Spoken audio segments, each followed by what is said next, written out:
में हो यार। तुला काय के टेंशन है? और खिलापी के प्रत्याशी खड़े है वो कुमार खूब जुगाड़ू आदमी है भाई। वो लहराना खूब मुश्किल है यार। बोला हराए की जरूरत ही नहीं है। कैसे?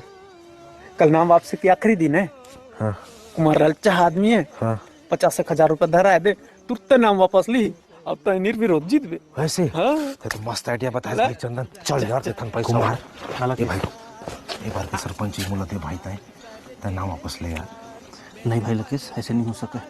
पूरे गाँव वाला मन की उम्मीद जुड़े है मोर से। मैं नहीं कर सकूँ भाई। 50,000 दो। ये सब चुनाव का था ना, मोर करनी चले, समझ गए? 50,000 यही पैसा लेते हैं पहले दे रहते नहीं। मैं सरपंच के फार्म ही नहीं भर रहते। जाते बेटा अंकल में चाय लान बे। पापा लाल चाय की दूध चाय। जब दोनों चाय लान बे तय जा है। ठीक है भाई कुमार है। चाय ला रहल दे बेटा।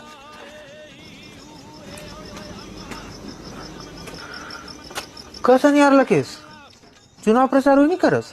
काला चुनाव प्रचार करूँ यार। मैं तो निर्विरोध हुए। हाँ कैसे? कुमार हर नाम वापस ली। काल उठल नाम वापस ले सा है।